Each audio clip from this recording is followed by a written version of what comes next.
We've been looking at Genesis 1. И мы уже посмотрели на первую главу Бытия. And when we complete Genesis 1, we'll take a real quick look at Genesis 2 because it gives us additional creation information. Когда мы закончим первой главой Бытия, мы перейдем ко второй, потому что там содержится дополнительная информация о сотворении. Let's take a look at day 5 real quickly. We don't have time to read the whole thing. Давайте посмотрим на пятый день, очень быстро, потому что нет времени там все так детально смотреть. So, verse 20. Стих 20. Katya, is it your turn? Твоя очередь. Да. Read 20 and 21. Прочитай, пожалуйста, 20 и 21 стих. И сказал Бог: да произведет вода пресмыкающихся, душу живую, и птицы да полетят над землею по тверди небесной. И сотворит Бог рыб больших и всякую душу животных пресмыкающихся, которых произвела вода, породу их, и всякую птицу пернатую, породу ее. И увидел Бог, что хорошо. Okay, so in verse 20 we have the creation of flying and water creatures. И на день пятый мы видим сотворение летающих и водных созданий. And again we have very broad categories. И опять же, у нас здесь очень-очень широкие категории. But within those categories, verse 21 tells us that God created according to their kinds. Но внутри этих категорий мы читаем, что Бог сотворил вот всех птиц, пернатых, породу их. Или сейчас в современном переводе это и разные виды крылатых птиц. То есть разные виды.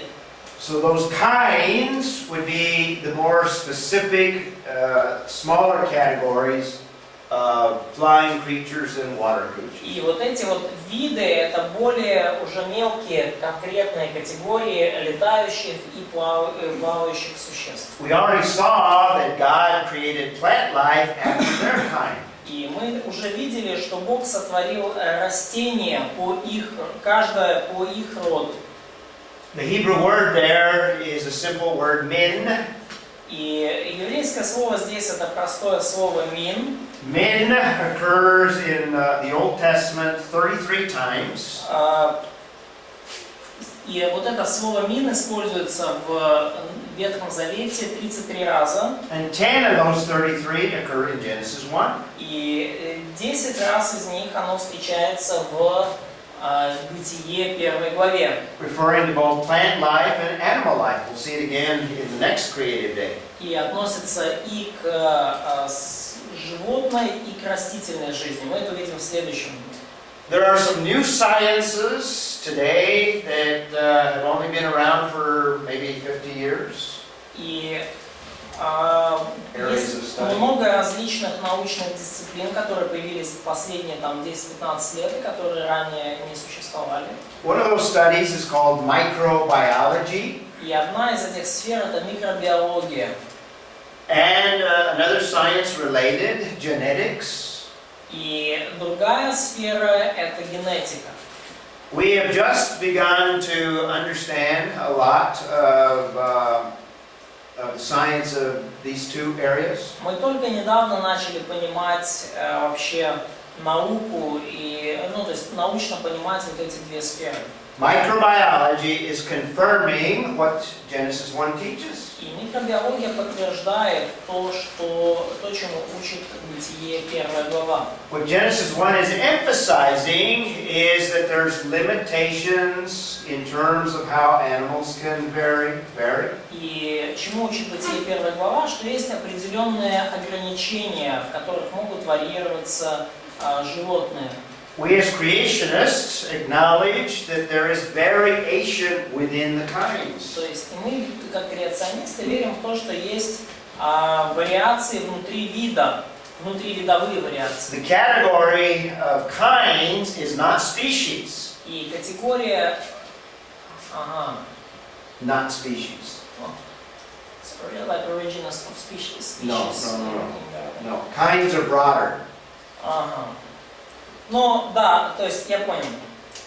Вот это слово надо переводить как роды, да, то есть скорее как бы бытие. То есть роды это не то же самое, что виды. То есть у Дарвина происхождение видов книга называется, но мы говорим о родах. These are broad categories. То есть и эти категории более широкие. But within those categories, you can have variation. Но внутри этих категорий вы можете иметь вариации. Let's take an example of, let's say, the cat kind. Например, давайте сделаем такой пример, там род котов. There are several individual species that all fit within the kind that we would describe as cat. И Cat есть kind. несколько различных видов котов. Там, ну, сиамские, но все они так или иначе, это все коты, все они принадлежат к роду котов. In fact, when I was in Kharkiv, they took me to a small zoo. И когда я был в Харькове, они меня привели в небольшой зоопарк. In that zoo, they had lions, they had a tiger, they had panthers. Oh, cats or kind of cats kind. So All three would be part of the cat kind. это семейство, да, даже это не роды, это семейство кошачьих, да. То есть и там, говорит, привели меня в зоопарк, и там lions, Tigers, panthers, львы, тигры, пантеры, there were some leopards, леопарды. but they're all within the kind that we describe as Но cat. все они принадлежат вот к семейству кошачьих. And that would include the little kitty that you keep at home, the little cat at home as a Но pet. и в это семейство кошачьих включаются маленькие котики, которых вы дома держите. So within the kinds there is variation. То есть внутри этих родов, внутри этих семейств есть определенные вариации. But we know from genetics that there are boundaries that cannot go beyond the kind. Но мы знаем, что из генетики, что есть границы, и вы не можете вот в этих вариациях перейти границы семейства. And geneticists and microbiologists are confirming what the Bible is talking about in Genesis 1. И микробиологи и генетики, они подтверждают то, о чем говорит Бытие 1 глава. This also is indicated by the New Testament, 1 Corinthians 15:39, that confirms this permanence of the kinds. Но и также в 1 Коринфянам 15:39 подтверждается постоянство этих семейств. In fact, here's the verse, and we'll read it. И вот стих, не всякая плоть такая же плоть, но иная плоть у человеков, иная плоть у скотов, иная у рыб, иная у птиц. In other words, there's different categories that Paul recognizes in 1 Corinthians 15. Иными словами, есть разные категории, которые Павел признает в 1 Коринфянам 15. But within those categories, there's limits in terms of variation. Но внутри этих категорий есть ограничения для вариативности. And this is confirmed by microbiology today. И это подтверждается современной микробиологией. That's a problem for the evolutionist because the evolutionist has to have a continuous evolution from one kind to another kind. И это проблема для эволюциониста, потому что у эволюционистов один из главных тезисов – это прогрессирующая, продолжающая эволюция от одного рода или семейства к другому. But the Bible maintains the distinctions of the kinds. Но Библия устанавливает различия между родами и семействами. Another problem that Genesis presents for us is we have aquatic or water creatures and flying creatures created at the same time. И и еще одна проблема, которая у нас возникает с первой главы Бытия, это то, что водные и летающие создания созданы в одно время. According to evolution, flying creatures are much later, but according to the Bible, they're created on day 5. Согласно эволюционистам, летающие, пернатые творения, птицы появились намного позже, но согласно Библии они появились в тот же самый пятый день. According to evolution, reptiles come way earlier than birds. Согласно эволюционистам, рептилии, пресмыкающиеся, появились намного раньше птиц. But we don't have reptiles till day 6, probably. Но у нас пресмыкающиеся не появляются вплоть до 6-го дня. We have birds on day 5. А птицы у нас появляются в 5-й день уже. So there's no evolution. И потому нет никакой эволюции. Here's just a few of the contradictions with evolution. И это лишь немногие из противоречий внутри, с эволюционной теорией. We mentioned that life is created on earth, on land rather than in the sea. Мы увидели уже, что жизнь появилась на земле, а не в море. We don't have long periods of evolution. We have the immediacy of fulfillment. И мы не видим длинных периодов эволюции, мы видим незамедлительное исполнение. God speaks and things are created. Бог говорит, и вещи создаются. And that's true on all of the created days. И это относится ко всему, что было создано. And we have the fixed nature of the kinds that we just discussed. И мы видим статичную природу видов, как мы его только что обсудили. And in the apologetics course, I told you that there's no such thing as simple life form. И в курсе апологетики я вам уже больше расскажу о том, что нету такой вещи, как простая форма жизни. So, number 4, life, even at the cell level, is extremely complex. И скажем, то, что мы увидим позже, что жизнь даже на уровне простой клетки, она очень сложно организована. In the apologetics course, I said that there is nothing that man has created that is more complex than even one single cell. И в курсе апологетики я уже говорил, что нет ничего, что создал бы человек, более сложного, чем одна простая маленькая живая клетка. So the evolutionist says there are simple life form, that does not exist. Но и эволюционисты говорят, что была какая-то там простая форма жизни, но таковая не существует. We've also been saying all along that the sequence of what the Bible presents is radically different from evolution. И далее мы видим, что в Бытие описана совершенно другая последовательность событий при сотворении, чем та, которая описывают эволюционисты. This chart, even though it's in English, I think you can get the point of it, that we have inconsistency with creation versus evolution. Но вот эта вот таблица, которую мы здесь видим, хотя она и на английском, вы можете понять, что есть полное противоречие между порядком в бытие и порядком согласно эволюции. This is the evolutionary scheme that you can find in most biology books or most books that deal with evolution. А вот эта эволюционная, скажем так, последовательность эволюции, которую вы можете найти в большинстве книг по биологии или по эволюционной теории. You have a Big Bang, У нас есть большой and взрыв, in the Bible, no Big Bang. ну и в Библии нет большого взрыва. And then you have light, stars, galaxies, planets, and then Earth. Потом идет свет, звезды, галактики, планеты, Земля. But we have Earth before, or land before we have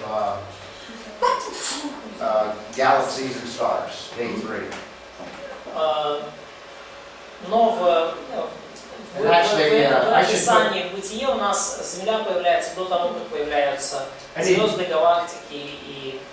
I need to change that to land masses rather than Earth. Earth was even before day 1. Ну, мне надо поменять день 3, там Земля, как, не планета, а просто Земля. But you can already see the sun and the moon radically out of sequence. Ну, вы видите, что вот Солнце, Луна и звезды, они совершенно вот тут расходятся последовательно. You see the same mixing up of the sequence. Ну и вы видите, что вот есть очень много подобного вот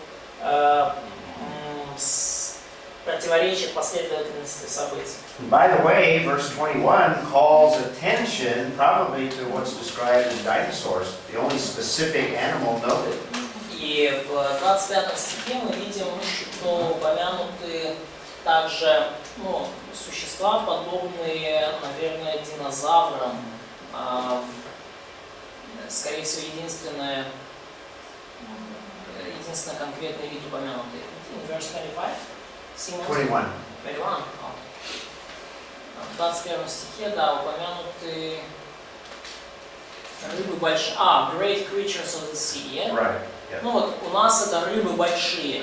да, а в современном огромные морские чудища. The main point of this, Единственный вид упомянутый прямо. main point of this slide is there's no consistency between creation and evolution. Ну, основная идея этого слайда, что нету никакого согласования между сотворением мира, описанным в Библии, и эволюцией. So the sequence just doesn't fit.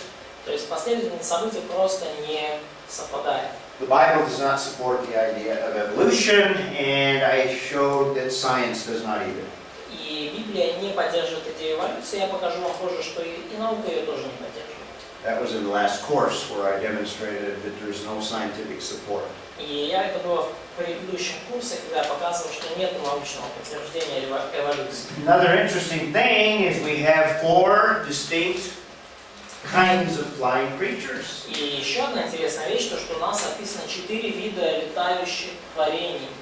If evolution were true, you'd have to have 4 evolutionary paths leading to flying creatures. То есть, если бы эволюция была верна, то у вас должны были быть 4 эволюционные ветки, ведущие к пернатым, летающим творениям. Can you identify the 4 different kinds of flying creatures? Можете ли вы назвать 4 разных вида летающих творений? First one is pretty easy, birds, obviously. Первый это очень простой, это птицы. What are the other 3? Но какие оставшиеся 3? Insects. Insects, very good, very good. Насекомые, да. Insects. Насекомые. Мыши. Мыши. Летающие. Flying. This. Маус. No. Reptiles. Reptiles. No. Red. Fly mouse. Говорите, какие еще сейчас остались. Ну вот летающая мышь. Red. Что такое red? Зачем? Red. Red. Red. Читай. Экран. Нет. Нет. What is it? Сейчас, что еще? This. That's all right. I got them on the slide. Fly mouse. Fly mouse. There are birds, there's mammals, or a mammal. Can anybody identify that one? Животное летающее. What mammal flies? Bat. B-A-T. Bat. Yeah, bat. Yeah, mammal. Да, Flying mammal. млекопитающие. Они млекопитающие? According to evolution, you have a different evolutionary path for birds and mammals. Согласно эволюции, у вас различные эволюционные пути для птиц и летучих мышей. So you have to have 2 evolutionary paths for these 2 kinds of То flying есть creatures. у вас должны быть 4 различных эволюционных, дорожки, ветки для различных птиц. And there are reptiles that are extinct that fly.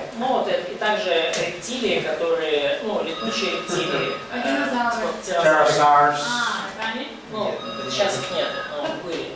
And you mentioned insects. И вы уже упоминали насекомых. So 4 different evolutionary paths are required if evolution were true. То есть, если бы эволюция была верна, то требовалось бы 4 различных эволюционных ветки. So number 6 is the one that we're just explaining. И вот это 4 вида, то, что мы упомянули, 6-й пункт. And number 7, when Genesis is completed, the creation of the 6 days is completed. И 7-й пункт, когда повествование книги Бытия завершено, то после 6 дней все творение завершено.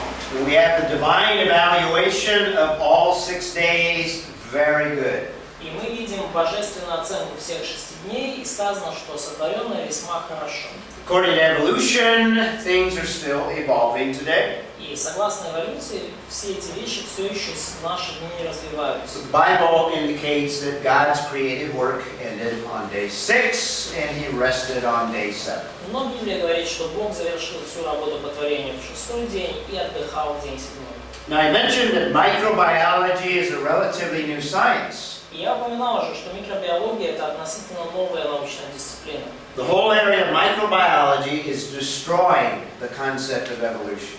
И вся вот эта concept of evolution destroying. Вся эта сфера микробиологии, она совершенно разрушает на камне не оставляет эту эволюцию. In fact, even the unbelieving microbiologist like Michael Denton Вообще говоря, даже неверующие микробиологи, как Майкл Дентон, many of them are abandoning the concept of evolution. многие из них, они отвергают теорию эволюции.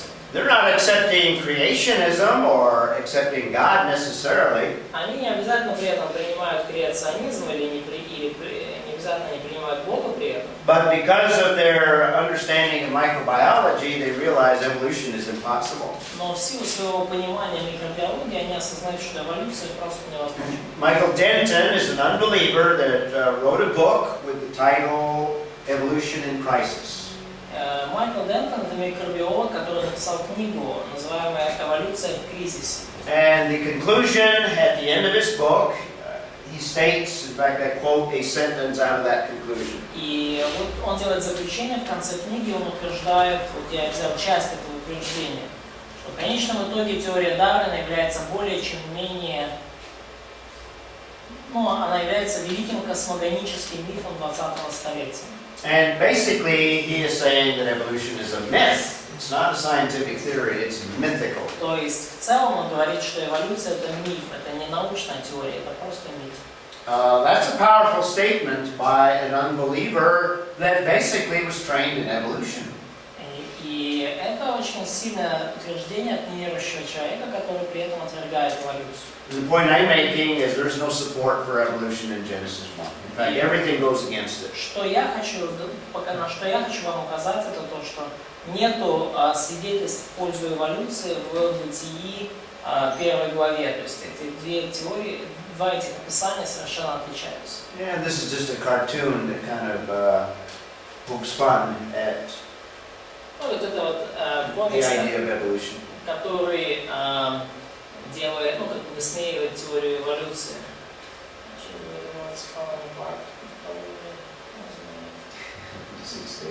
Потому что они закрылись и изменятся. In only 6 days.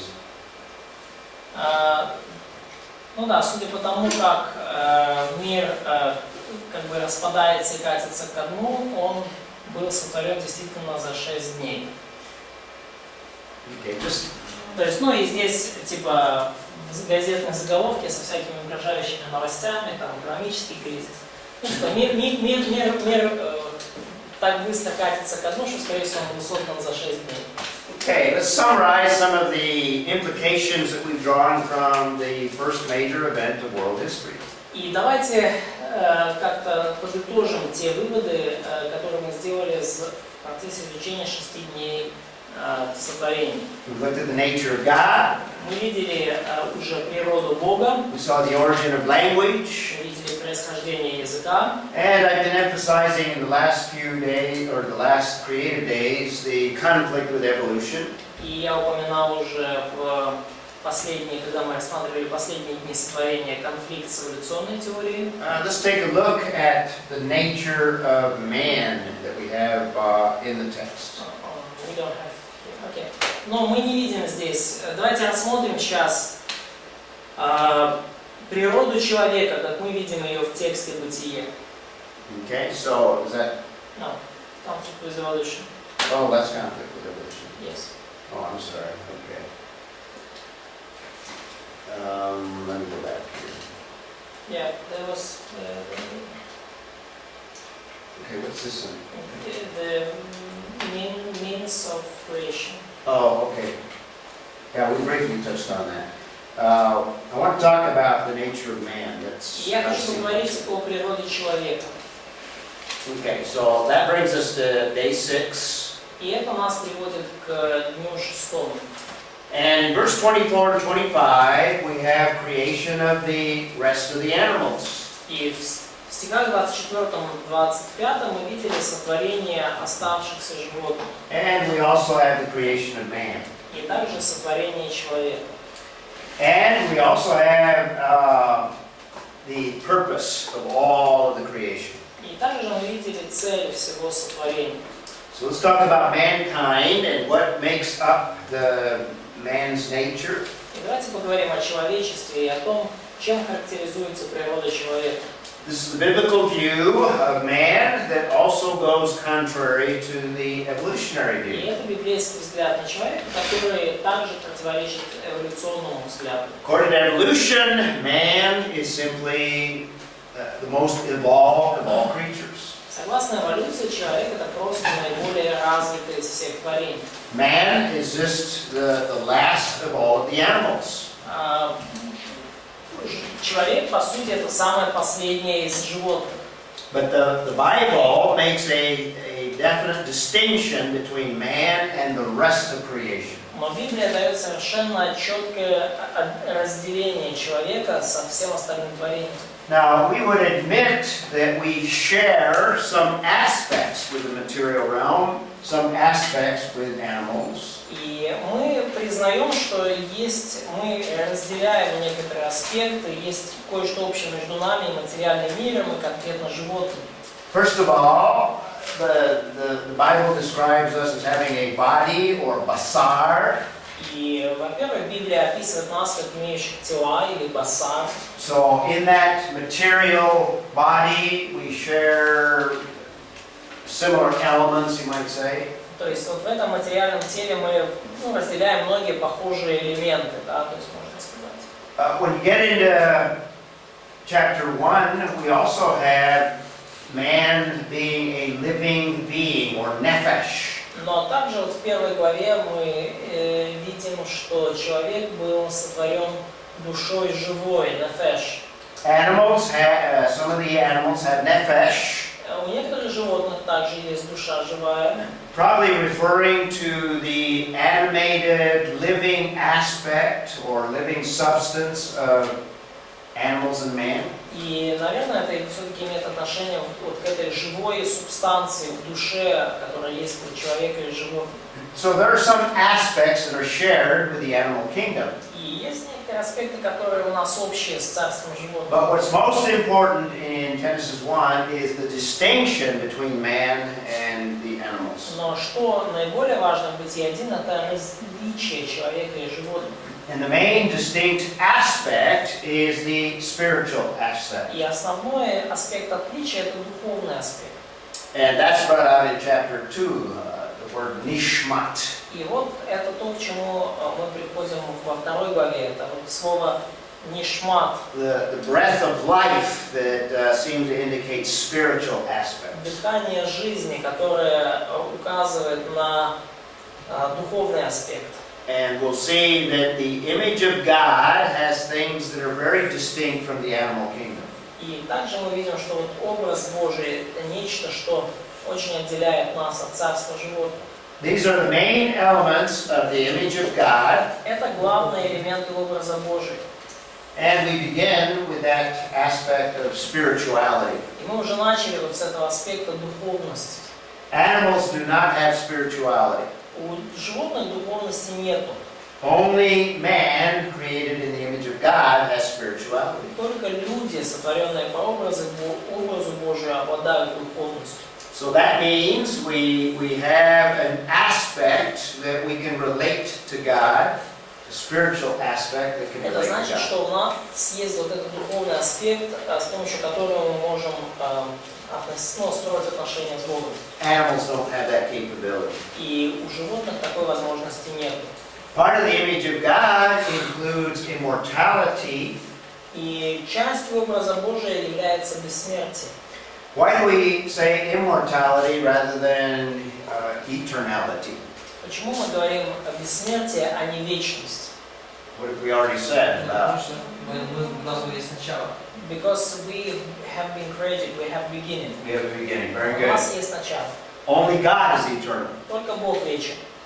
We have immortality in that we will live in eternity in the future, but we have a beginning. То есть мы бессмертны в том плане, что мы будем жить вечно в будущем, но у нас было начало. God has intellect that is omniscient, У Бога есть разум, который всезнающий. and we reflect the image of God in that He has built within us an intellect. И мы отражаем его образ в том, что в нас тоже он встроил определенный интеллект. And that intellect is finite and limited. И этот интеллект аспект, тем не менее, ограничен и конечен. God exercises volition, and He's built into man the ability to make choices, decisions. И Бог, мы видим, что Он практикует свободный выбор, и также Он вложил в человека волю и способность принимать решения и делать выбор. The ability to make decisions and choices is part of the image of God. Способность принимать решения и делать выбор – это часть образа Божия.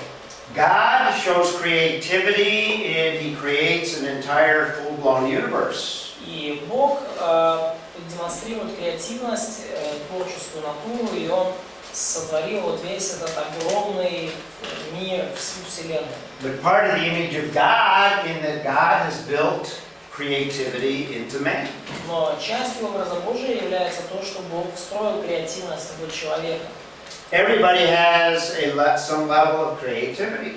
И у каждого из нас есть определенный уровень креативности, творческого начала. Now, when God creates, He creates things out of nothing. Но когда Бог создает, Он создает вещи из ничего.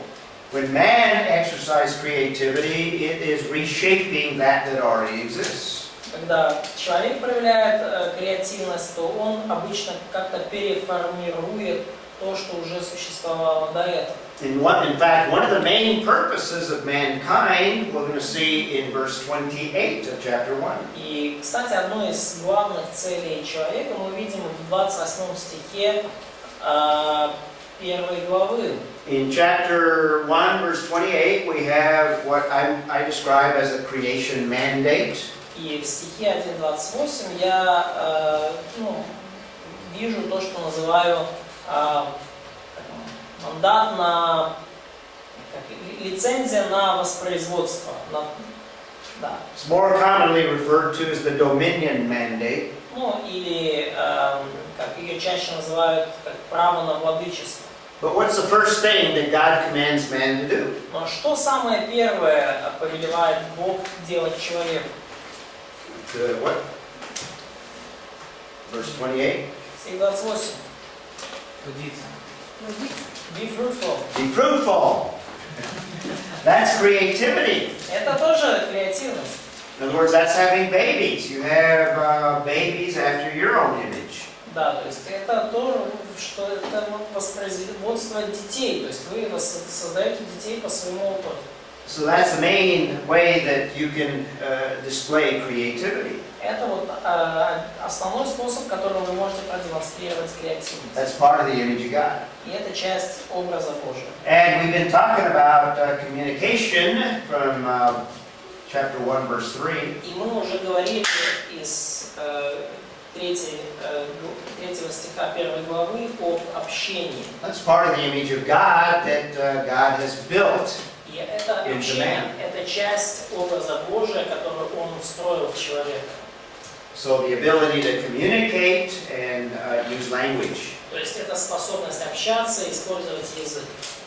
Part of the image of God. Это часть образа Божия. Now we might see the source of who we are obviously comes from God. Ну, можем сказать, что вообще источником того, кто мы есть, вот это все происходит от Бога. So let's talk about what God has built within us in comparison to who God is. И давайте поговорим о том, сравним то, что Бог встроил в нас, и сравним это с тем, кем Бог является сам. And when we speak of the nature of God, I prefer to use the word perfections. И когда мы говорим о природе Божией, я предпочитаю использовать слово совершенство Божие. Rather than attributes. Sometimes theologians refer to the attributes of God. Часто богословы говорят об атрибутах Божьих.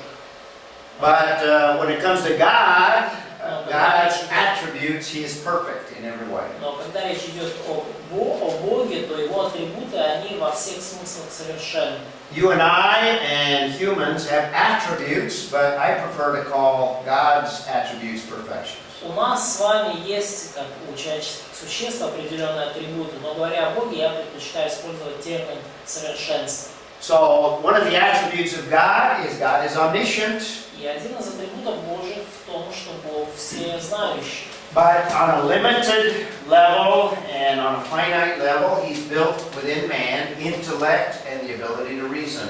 Но в ограниченной степени Он поместил в человека интеллект и способность мыслить.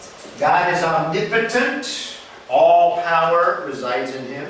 Бог всемогущий и обладает всякой властью.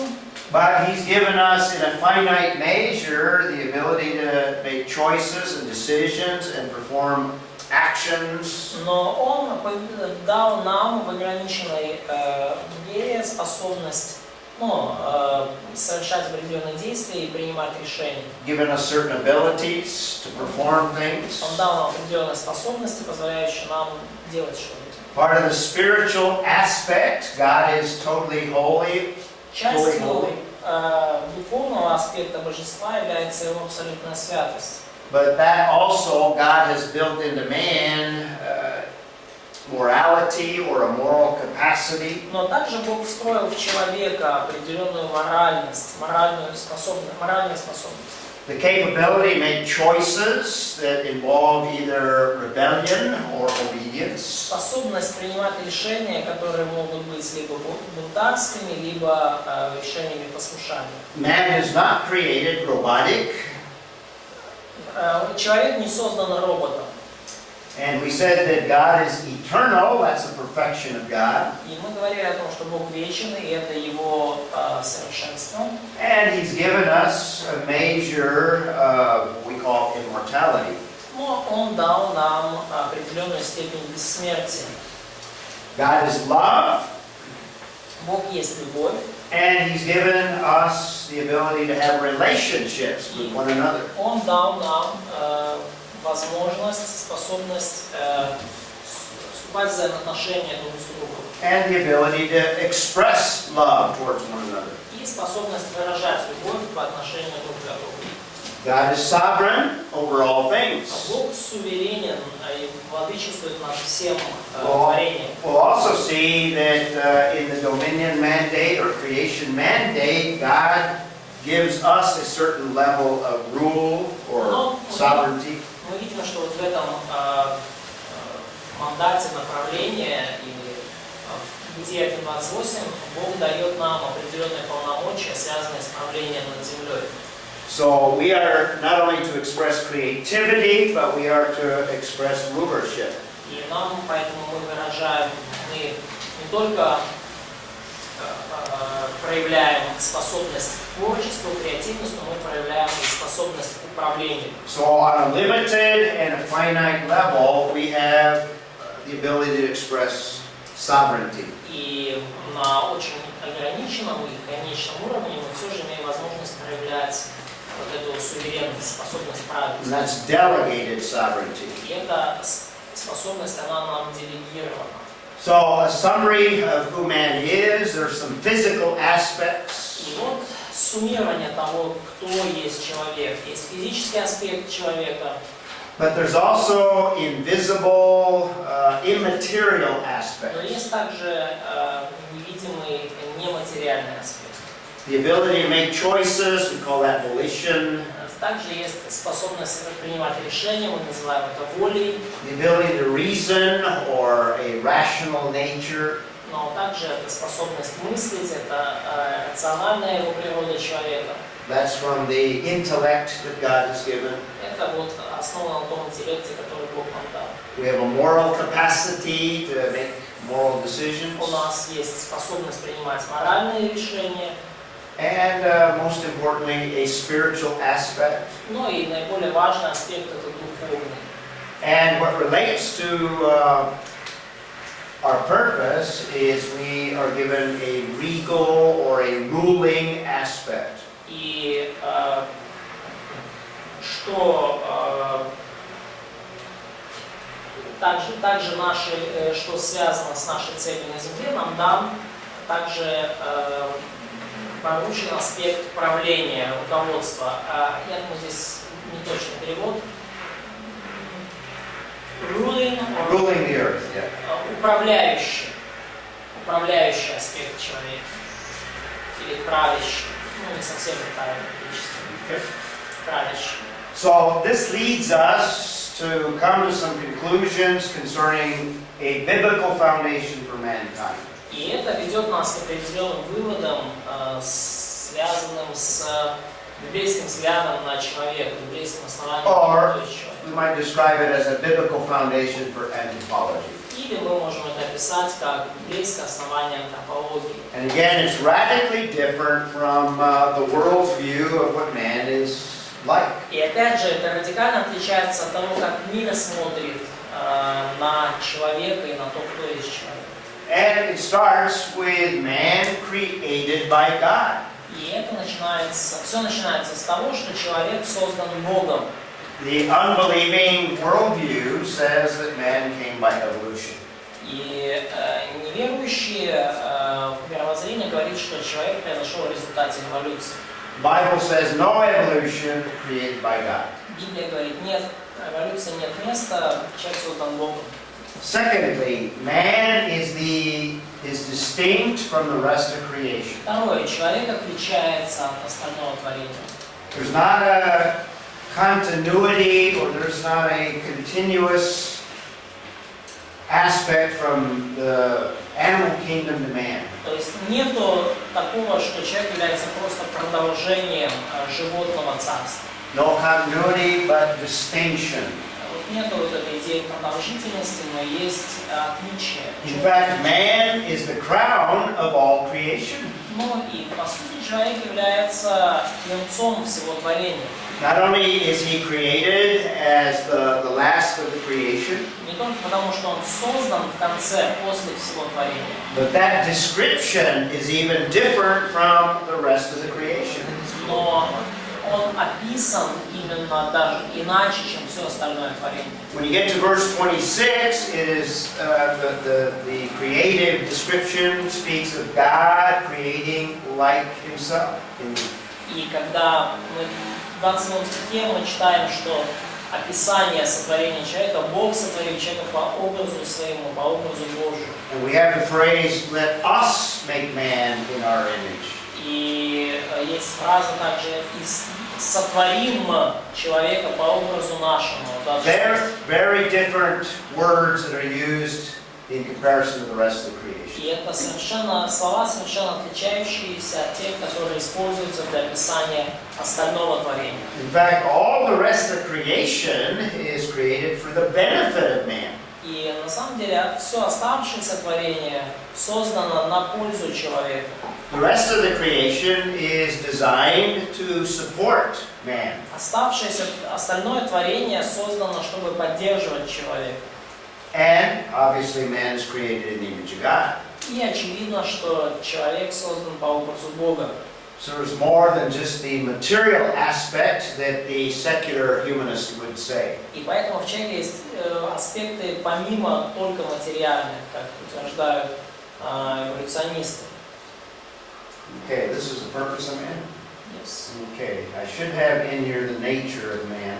Oh, no, it's nature. This is the nature of man? Nature. Okay. Let's talk about verse 28. И давайте поговорим о стихе 28. And I don't remember, Sergey, your turn? Сергей, твоя очередь, да? Or Vitaly, I right? can read. Vitaly. 28, да? Бог их благословил их и сказал: будьте плодовиты, размножайтесь, наполняйте землю и владейте ее. Царствуйте над рыбами морскими и птицами небесными и над всеми пресмыкающими. Okay. What we have there is the purpose of all mankind. И что у нас здесь есть? Это цель для всего человечества. And this is a far-reaching purpose that includes virtually all that man endeavors to do. И это долгосрочная цель, которая покрывает все, чем человеку вообще надо заниматься. Now, we could spend a lot of time talking about the fruitfulness of that aspect. И мы можем, конечно, потратить много времени, говоря о плодовитости, о том, чтобы плодиться и размножаться, об этом аспекте. But let me just briefly state the essence of what God intends there. Но давайте я просто кратко сформулировать утверждение, что здесь Бог имел в виду. One of the major purposes of mankind is to have families, is family and marriage. Priority. Одна из главных целей, для которых Бог создал человека, это семья и брак. So the concept and the divine institutions of marriage and family have a high priority in the plan of God. И вот эта концепция или установление семьи, у нее очень высокий приоритет в Божьих глазах. That's the first aspect of the creation mandate. И это первый аспект вот этого мандата сотворения. The second aspect, which we have in the next part, the second part of the verse, И второй аспект, который у нас во второй части стиха, it says that man is to subdue the earth и здесь сказано, что человек должен обладать землей and essentially rule over the earth, and it gives the specific areas. владычествовать над землей и над отдельными ее областями. Let's take a look at the two Hebrew words that are translated subdue and rule. И давайте посмотрим на два еврейских слова, которые переводятся как обладать и владычествовать. First of all, we have the Hebrew word kabash, which is translated to subdue. И, во-первых, есть еврейское слово кабаш, переводящееся как обладать или подчинять. If you look up all the usages of the word kabash in the Old Testament, Если вы посмотрите на все примеры использования слова кабаш в Ветхом Завете, it's a very strong Hebrew word. то это очень сильное еврейское слово. In fact, in a lot of contexts, it has the idea of bringing something into bondage. И на самом деле во многих контекстах слово это используется как обозначение кого-то, кто пленил другого человека или заковал в цепи. So it's a word that elsewhere is used in a very strong context. То есть это слово, которое в других контекстах используется в таком очень сильном значении. Now, in the Genesis 1 context, I don't think it has the evil connotation like the word bondage. И я не думаю, что в первой главе Бытие вот это слово имеет такой негативный смысл, то есть кто-то, кто подчиняет, пленив, заковав в цепи и так далее. But I do think that it does have a strong emphasis in terms of man definitely doing something in terms of the earth. Но я думаю, что все-таки есть сильный акцент того, на том, что человек должен делать в отношении земли. In this context, without any negative И connotation, в данном контексте, без всяких негативных подтекстов, I think it primarily has the emphasis of harnessing the resources of the earth. то я думаю, что основной смысл здесь это правильное использование ресурсов земли. And harnessing the resources of the earth takes definite action. И правильное использование ресурсов земли требует определенных действий. It includes all of the activities involved in utilizing the resources that God had built into the creation. И это включает в себя все действия, которые человек совершает, чтобы правильно распоряжаться земными ресурсами. So subduing involves all those things that prepare the earth to make it productive. И обладание землей включает все вот эти вещи, подготовку, связанную с подготовкой земли к тому, чтобы она была продуктивной. This is what God intended in the original creation. Это то, что Бог задумал в своем изначальном творении. Now in Genesis 3, we're going to see that this purpose is hindered because of sin. И в Бытии 3 мы видим, что эта цель, она, скажем так, несколько из-за греха она становится не настолько явной. It's hindered, but it's not removed. То есть она становится менее явной, но она не удалена, не забрана у человека совсем. And that not only includes the subduing idea, but it also includes the ruling idea. Но также вот в 1.28 мы видим не только идею обладания, но и идею управления, правления. The Hebrew word to rule is the word radah. Греческое слово для владычествования, правления, это еврейское слово.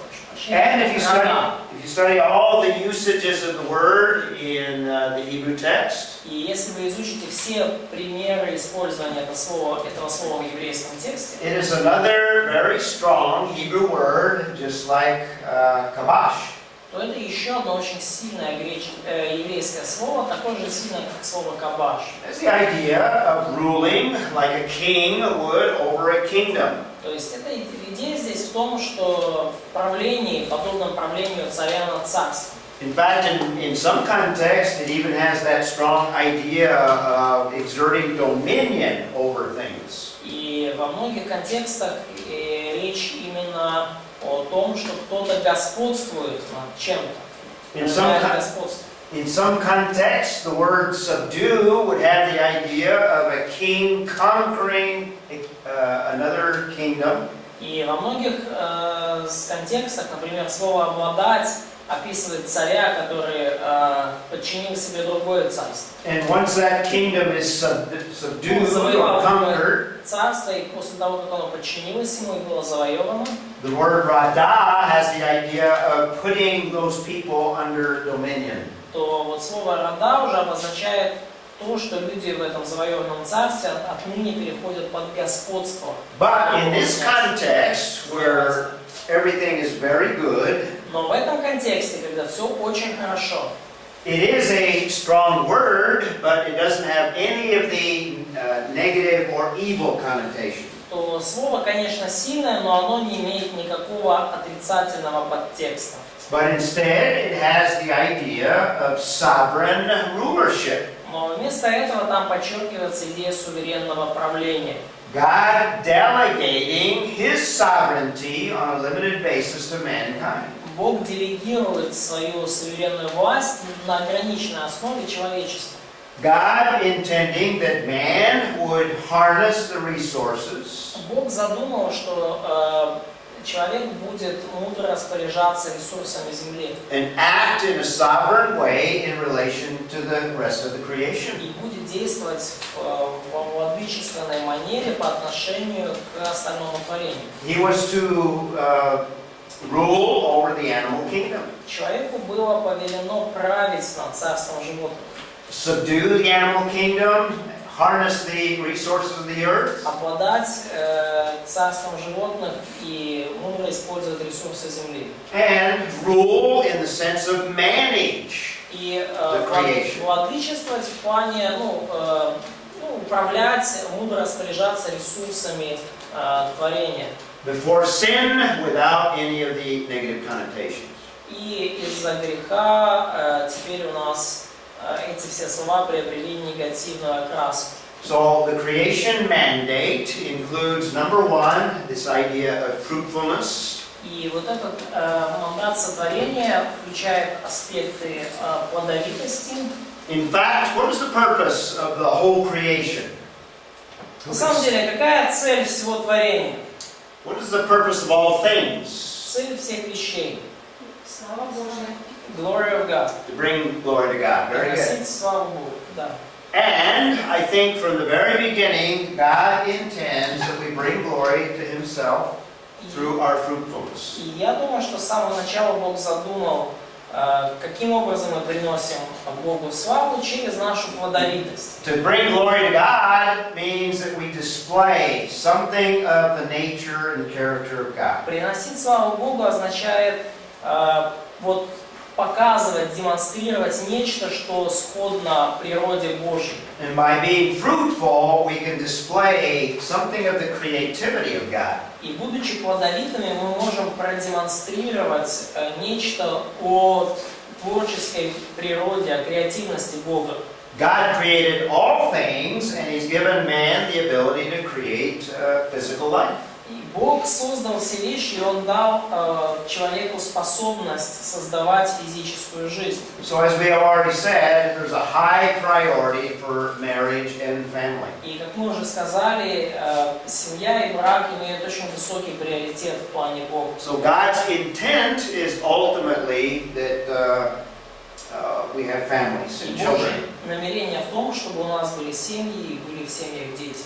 And secondly, part of that mandate is the sovereign or ruling aspect. И вторая часть вот этого мандата сотворения – это правление, аспект правления, руководства, управления. Where we exercise sovereignty, and in order to do that, we have to know the creation. И когда мы практикуем нашу власть над творением, используя для этого науку, In order to subdue, we need to understand what nature is all about, or the потому что, creation чтобы is all about. обладать природой, нам нужно знать вообще, что это за природа. That's what science endeavors to do. И вот зачем нужна нам наука. And that leads, when we have an understanding, in order to rule, we develop technology. Ну и это далее ведет нас к тому, что для того, чтобы мудро править, нам нужны определенные технологии. And we manufacture things. We use the resources to manufacture things that are useful. Ну и также мы производим различные вещи, мы используем различные ресурсы, чтобы производить что-то новое. So basically, God's plan is that we would involve ourselves in all of the different vocations that are available. И в целом Божий план это в том, чтобы мы участвовали во всяких разных видах деятельности, доступных человечеству.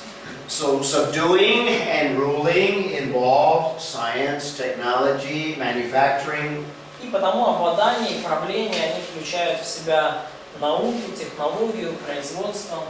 Basically all the everyday things of life. Ну вот, по сути, это все вот эти большинство повседневных вещей, с которыми мы встречаемся в жизни. Obviously an important aspect would be the cultivating of crops. И очевидно, что важным аспектом является возделывание сельскохозяйственных Building houses, строительство домов, educating the next generation, образование, когда мы воспитываем следующее поколение, communication, dealing with materials, коммуникация, материалы, travel, space travel even, путешествия, в том числе и космические, computers, all of the areas of life. компьютеры и вот все эти дальнейшие сферы жизни. Even the area of medicine and the medical field. И даже сфера медицины и медицинских. And you can add to the list all of the other areas of vocations. И вы можете в этот список добавить все остальные занятия. So ultimately, in Genesis 1 and 2, we have God as the source of all. И в итоге в Бытие 1-2 главе мы видим Бога, который является источником всего. He's the creator of all Он things. создатель всего. And we've also said that He sets up these categories. И также мы видим, что все категории исходят из All of the categories that we've discussed are derived from Him. Все категории, которые мы обсуждали, они происходят лично от And Него. because we're dealing with spiritual issues, moral issues, He is the standard for all И things. поскольку мы также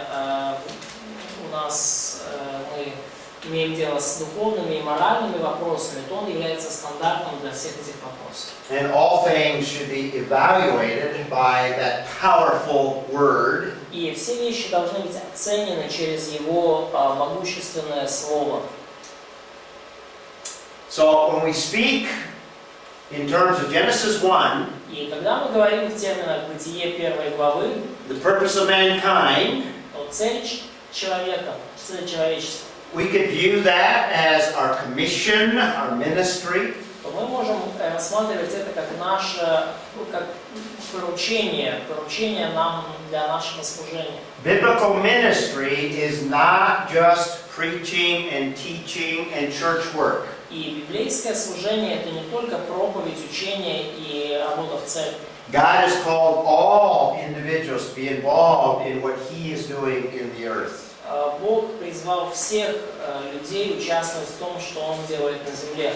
But ministry involves the raising of families and the involvement in vocations. Но служение также подразумевает взращивание семьи и профессиональный рост.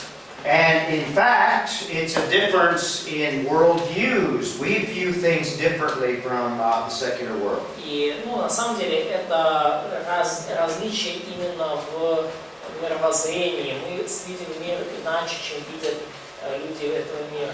Now, most of you are training to be involved in ministry. И большинство вашей подготовки, связанной к подготовка к служению. And certainly that's a noble calling.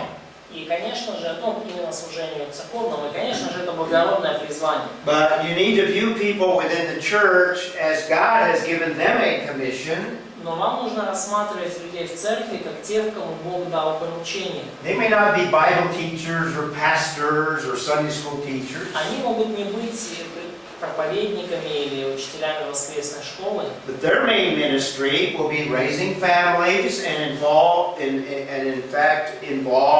the culture in the areas that they work. Но их основным служением будет взращивать семьи и участвовать в культуре через свою профессию, через то, где они работают. In fact, this was the viewpoint of the reformers, and I've got a quote of Martin Luther. И на самом деле это была точка зрения многих реформатских богословов. Я сейчас здесь привожу цитату Мартина Лютера. Relating to vocations, go ahead and read what Martin Luther says. Цитата, связанная с профессией. Давайте прочитаем. Род деятельности – это ничто иное, как богословие христианской жизни. Он дает шаблон для того, как христиане должны жить в мире и влиять на свою культуру. Он является ключом для сильных браков и эффективного воспитания детей. Мартин Лютер. So vocations or the area where people work И during the week, профессия и сфера, где люди трудятся в течение недели, it's part of what God is doing in the world. это часть того, что Бог делает в мире. And the key to it is strong marriages and effective parenting. И ключ к этому – это сильные браки и эффективное воспитание детей. Another writer by the name of Gene Vaith says the following. Другой автор по имени Джен Вайс говорит следующее. And he's referring back to what Luther said. И он, скажем так, соотносит то, что он говорил, с высказыванием Лютера. Для Лютера род деятельности, подобно оправданию, является в конечном итоге Божьим делом. Бог дает нам наш насущный хлеб через профессию фермера, мельника, пекаря. Бог создает новые человеческие существа через воспитание отца и матери. Бог защищает нас через судебный магистрат. So that's the biblical perspective in terms of this creation mandate. И вот эта библейская перспектива в терминах мандата о сотворении. This is a picture of biblical ministry.